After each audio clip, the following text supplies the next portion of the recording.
Hello and welcome to the latest episode of the Boardmasters with me, Chris Mullins, and tonight it is the second part of my Bardsung unboxing. Last week we did the core box, which is massive and very, very generous, so it took up a whole video in itself.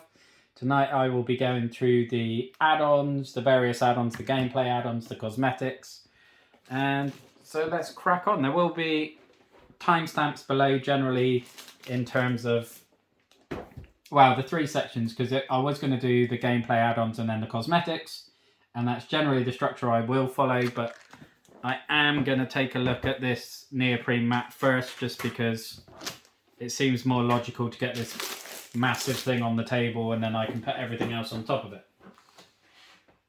So let's go with that. Now obviously if you saw the video last week, you will know that the game board is absolutely massive as it is. So this is going to be a sizable piece of neoprene. And again, obviously got the same artwork as the regular board. We've got the arena on the other side. I think that actually looks better on the neoprene. I think, if memory serves, it was grey, sort of stone coloured on the actual board. So I definitely like the look of that more. Very similar size. I don't think it's any bigger, which would make sense. I'll just have to make sure I store it rolled up, because obviously it's come folded and there are a few little creases there, but hopefully they will fall out as we use it. But let's then dive into the gameplay expansions. So we've got the Lost Level, or Lost Levels, sorry, which is obviously the main gameplay expansion. And from the first one, the Bardsung was sort of set in an underground city, and these are the Lost Levels where you're basically going even further underground, or deeper underground, as Jamiroquai might say. So Legend of the Ancient Forge, the Lost Levels. The Lost Levels expansion enhances your Bardsung campaign with several new elements, including new enemies, bosses, encounters, and narrative lore, each representing this unique and mysterious location within the Ancient Forge. There are 3 sections in this book: the rules, adventure brief, and a narrative. Okay, so we've got some new enemy components. Got a giant colossal, and I think these are largely focused around sort of automaton types. So the Lost Levels expansions allows you to explore beyond the end, so it is one you follow. I mean, if your journey is underway already, don't worry. At the end of the campaign, simply follow the rules below. So yeah, it's one you have to finish the campaign first. It's not one that you just merge into. And then you obviously got these chapters. Oh, that's a very computeristic, I don't know if that's a word, sort of look. That, I suppose if you're dealing with automatons, it's going to have some sort of computer element to it, but yeah, I didn't really expect that. The Cogsia Primus, Alpha Nexus, Beta Nexus, Gamma Nexus. So are these, wondering if they're primarily around these big boss battles. The Colossal, and he certainly looks colossal there. And then the narrative section, so we're into all the little narrative bits, similar to what we had in the last book. Again, I'll fly through that.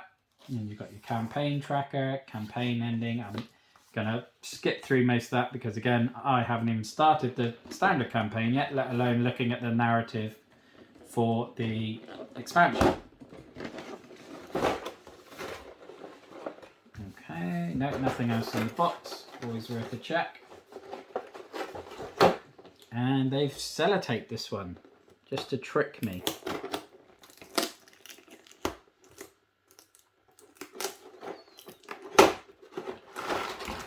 There we go. Oh, sorry about that. So that is quite clearly the Colossal. And he really is colossal. I mean, he looks like a massive transformer, which is very, very cool. And then got these really awesome other looking minis. I really like the look of these. only a few different sculpts.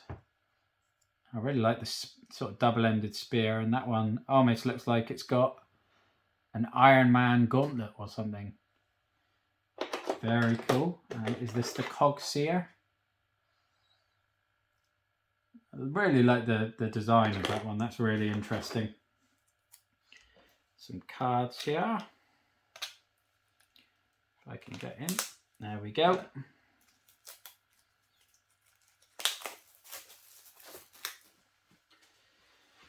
So we've got our enemies, our Lightblade, the Assassin, the Guardian, the Cogseer, the Blaster, who is a bit like an Iron Man type, and our various, they level up to Sentinel forms of the same ones. Then you've got all the sort of AI abilities, the stronger enemies, and their AI decks. Lots going on in there. I'm really excited to start getting this to the table. Again, these are the same sort of tile cards as we had last week. And I assume they just related to the tile reference sheet, where it tells you sort of what each tile does in terms of where the portals are, where the spawn points are, that sort of thing. And these are more of the sort of event narrative things that just tweak up the gameplay. So lots and lots going on in that.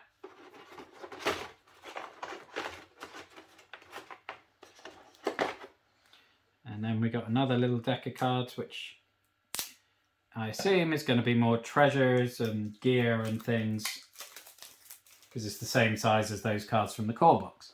So we've got more quartz, like we had rubies and things last week, which boosted your... So add the following to this hero's ability: a miss effect, so you can, I guess, dodge attacks, and then stronger versions of the runes and things from last week, more herbs, and then more level up moves, which is great, because I mean any time you get more moves and more variability, more flexibility with your character is just so much more interesting. If this hero defeats an enemy that generates a corpse token, roll a d6. If the result is 5 or 6, replenish a charm. Interesting. And then I guess this is, what are these? Your selfless actions have earned the gratitude of the Duergar this day. Replenish 1 fate. The gear glows a burning red. A row of strange sigils. When the players have the following sigils. Oh, so these are sort of story bits and tweaks. And then we've got these hideous conditions of being wounded and being marked and lots of unpleasant things. So that is the lost levels. And obviously that is the main gameplay extension to the core game, where you're going beyond the campaign and delving deeper and deeper into this city. Where's the Fables box? Here we go. Now the Fables box I actually know the least about, to be honest. I had a look on the campaign page before filming this, and I couldn't see it mentioned, to be quite honest. Again, great artwork on the front. There isn't anything on the back, really. There was a section on the campaign page where it directed you to the lost levels and the doors and the mats and everything to learn more about them, obviously linking to the relevant updates. There wasn't a link to the Fables, so I'm assuming there wasn't an update regarding them, or it could be perhaps related to the sort of pledge manager extra content they unlocked. But I'll be honest, I wasn't going to go through all the updates trying to track it down. Legends of the Ancient Forge Fables Adventure Book. So the Fables expansion enhances your Bardsung campaign in the same way. Standalone adventures written by a host of talented guest designers. Okay. Very cool artwork there. Oh, so we got a whole bunch more heroes. And a lot more enemies in there as well.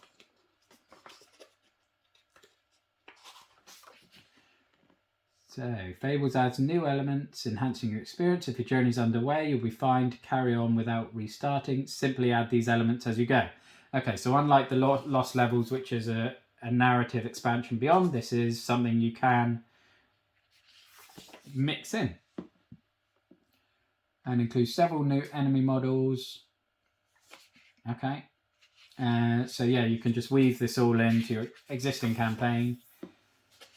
And I may well bring it in right from the start, because these are going to be lots of different encounters and narratives. Don't see that it highlights who wrote them, which is a bit of a shame, just because it would be... Oh, there we go. So the Ian Livingstone quest, The Sanctum of the Sixth Province. The Prince and the Pawprints by Ginny Dye. The Gauntlet by Al Alexander. Forgive me for butchering your name there. I do apologise. So, yeah, that is definitely what I was hoping for in terms of the quests being highlighted and things.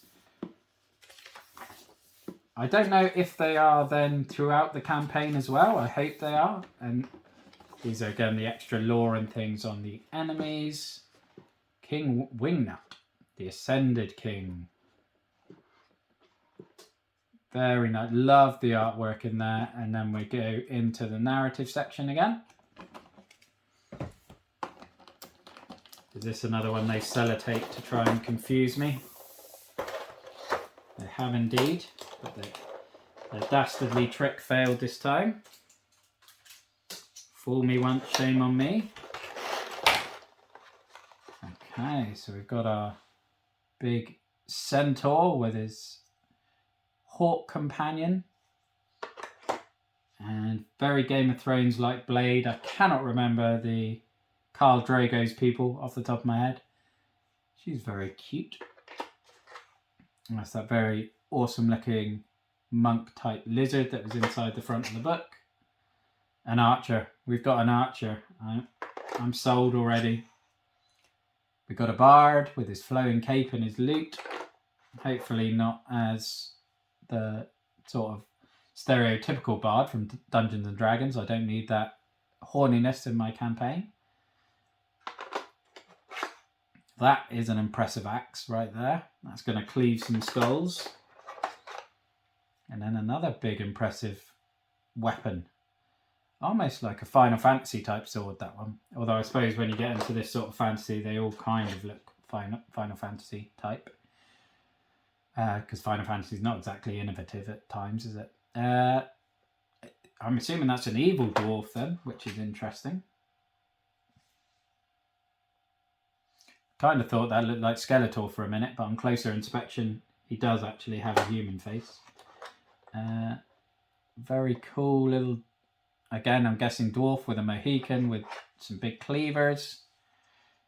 So I'm guessing these dwarfs are quite a prominent enemy in this content.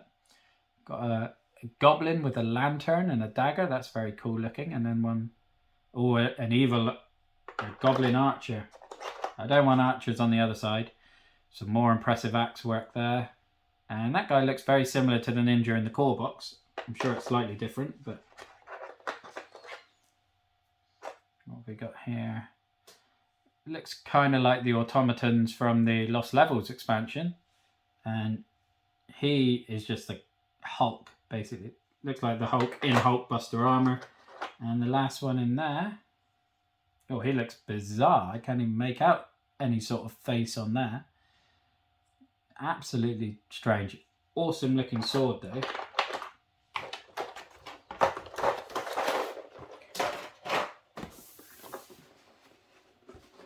And another sellotape. Let's get that out of the way.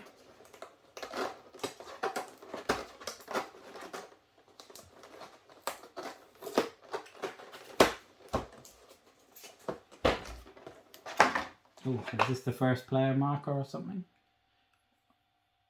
Usually that sort of thing will be a first player marker. That looks really nice. And we have the bigger minis. Oh, I love the look of that already. Kind of looks like the evolution or the grown up of the slug in the core box. It has the same sort of mouth. Although that may be like, could be the baby of the slug really. Oh, we had some giant dual-wielding sword creatures in the core box as well, and that one looks like another one of those. Very intimidating. That looks like a sort of robot wolf, which is really, really cool. And a giant hammerhead shark wielding a stone pillar. There was a cartoon when I was a kid of sharks that were sort of anthropomorphized like that, and there was a hammerhead shark. I can't remember its name, but it definitely brings back memories. We had this big archer in the core box, although this one looks even bigger and far more substantial, wielding his spear. I think this is the basilisk enemy, which we saw briefly in the rulebook. Dropping another one. That's like some sort of molten lava slug with a sword that's buried in it, and obviously not phasing it at all. And then we've got the wolf hunt. So these are standard wolves as opposed to the mechanical ones that we saw a moment ago. And lots more cards. So whilst the Lost Levels is obviously the focus of the expanding the campaign, there does actually seem to be more content in the Fables. So we've got, these are the extra heroes. So Skull Splitter, Glade Strider, Fire Soul, Forge Warden, Fate Song, Swift Claw, Path Seeker, and Demon Blade. And then, oh, got a nice set of doggy. I wonder if this is to do with the, is it Animal Adventures is the other Steamforged Games game? And maybe that's the crossover cards for that. And then we've got some more abilities and stats for the heroes. And then we're into the sort of story lore impact cards. Again, because of the spoiler natures, I'm just going to skip through those. I am a big fan of the game trays insert of this game that I've seen so far. I had to pack up the core game of Bardsung before I started to record this, and it took about a minute. Obviously, it's probably,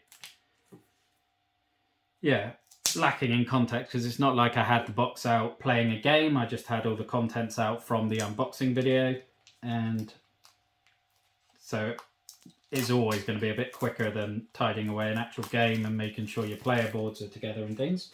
But still, it was much quicker than, for example, Dead Reckoning when I did the same. That took an age to get away. Elven Boots. Their leather might be stained after years of neglect. Gain 1 movement or 1 speed. So again, more gear to help you. Wand of Firebolt. Protection from Undead King. Or from protection from Undead Ring. A brass bar. And then you've got more skills. Obviously, there's going to be a huge amount of skills here because of all the extra heroes that we've got. We've got a bard, we've got a hunter, and yeah, lots and lots. Swift Claw, I'm guessing, is that one. The Dragon Kai Kick, Wild Swipe, Mighty Swing, Executioner, so it's probably Skull Splitter. And then that's the automaton type one that I can't remember his name for, the Forge guy. And then I'm starting to really forget the names because I only looked at them briefly.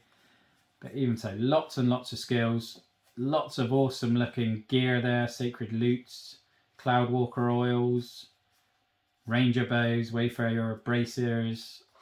These are not double-sided like the ones in the core box, although some at the back are.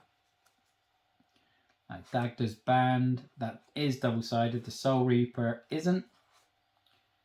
Oh, well, that version of the Soul Reaper is, so some are double-sided, some are not.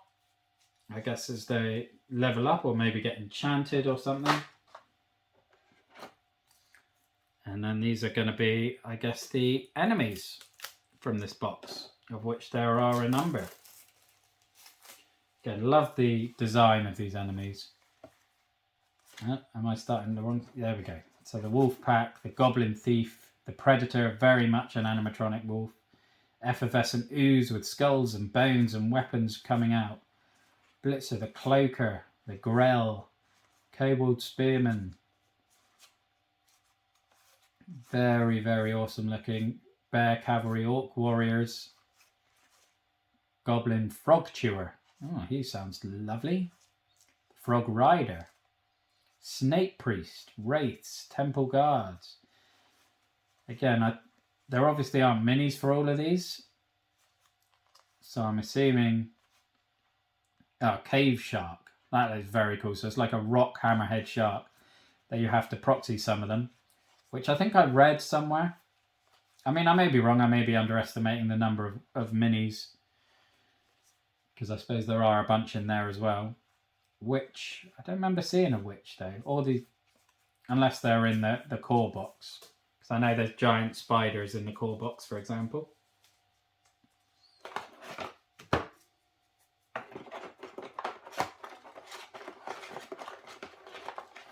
And then the last bit of content from the gameplay expansions,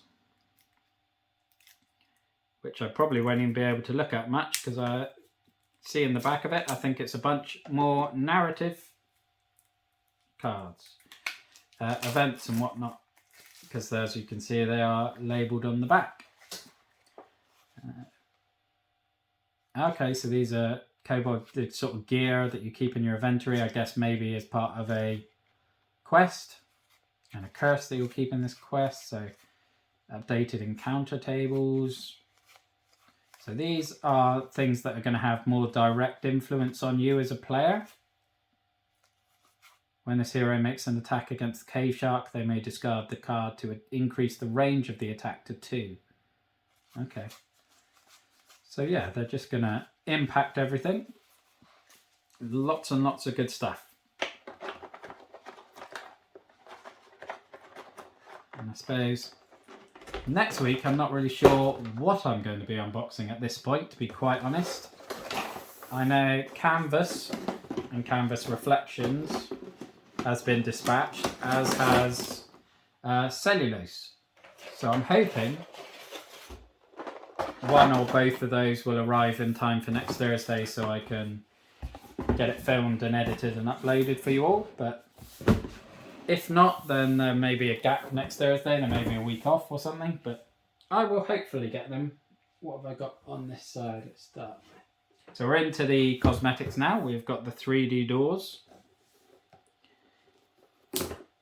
And I don't know, I like to convince myself that I'm usually not interested in these, but I was very excited to back the Massive Darkness 2 3D doors and things. And I have been on this as well. We've seen many wandering monsters in these parts of late.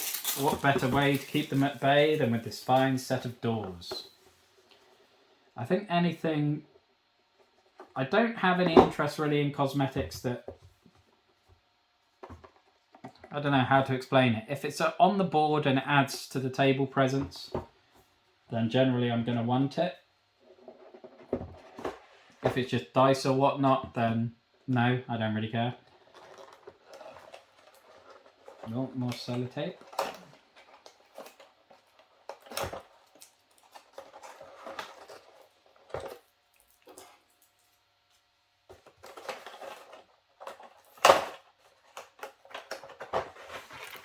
There we go. Oh, and they actually open and close, which is very nice. Again, they're going to look cool on the table. Looks like they're all basically the same design, so I'm not going to bother getting them all out. But I do like the look of them. They look very cool indeed. Let's go for another sort of smaller cosmetic box. So we've got the hobgoblins, which I am assuming from the nature of this box that hobgoblins are sort of the most common horde-like enemies that come in and swarm you, and just little annoyances that probably aren't important enough to justify having a series of minis in the core box. But for those like me with no willpower and self-control and probably too much money at times, we like to spend it on things like this just to make everything look fancy. Okay, actually they look like they are additional sculpts of the ones we have in the core box. So I'm guessing the ones in the core box probably don't quite cover the number of that enemy type that you're likely to encounter in scenarios, perhaps. And so they decided to bring out that pack so that you've always got enough minis, for example. And we've got the dice pack, a variety of different dice there, from D20s down to D4s by the look of it, which I've never used, which will be interesting. And then, is this the last box? No, we've got 2 more to go. So we've got the upper levels. The greatest tales are told on stages worthy of their grandeur. Now, heroes, 'tis time to set the stage for your adventure. So I guess this is going to be the terrain for the main campaign. And then I think the other one is the Distant Depths, so that's probably related to the Lost Levels campaign, but we shall find out. Ooh, nice.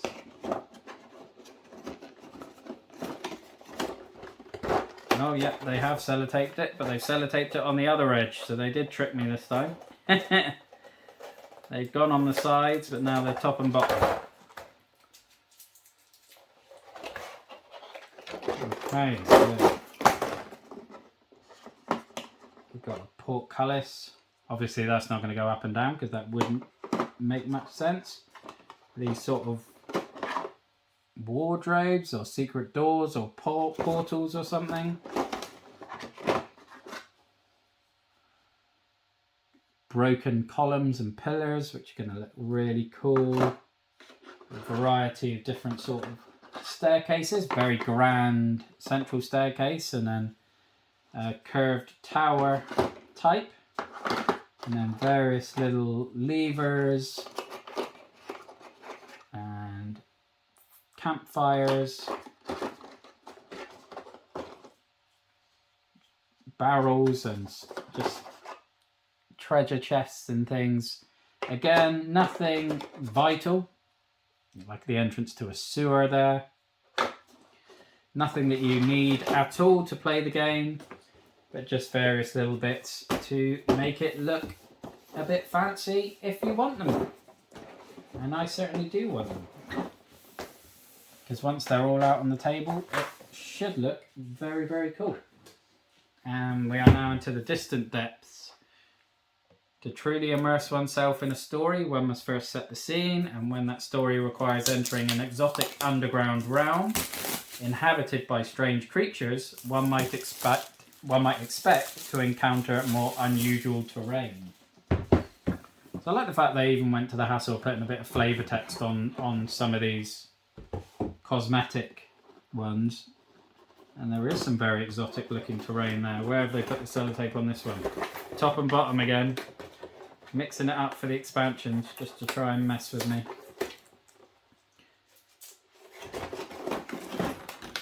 Okay. So again, more very cool looking doors. These ones don't open, unfortunately.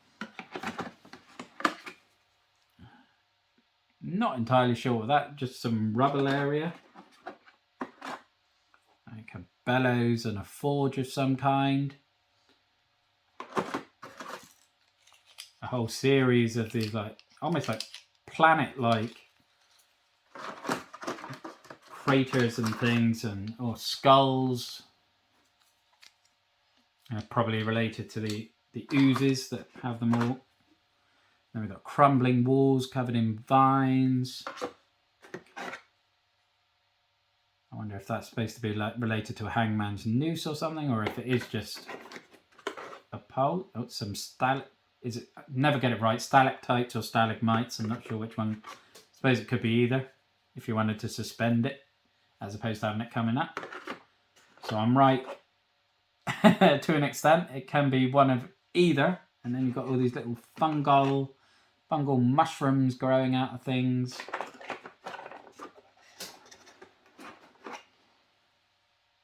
Some more levers and like a well of some kind, which obviously have their place in the campaigns and the stories, or they wouldn't be here. So it will be interesting to see how they come into play. But that is all the extra bits in Bardsung, the all-in pledge, all the cosmetics, all the gameplay expansions, and everything that came in that all-in that was, I think, £206 plus shipping, which is a huge amount of content.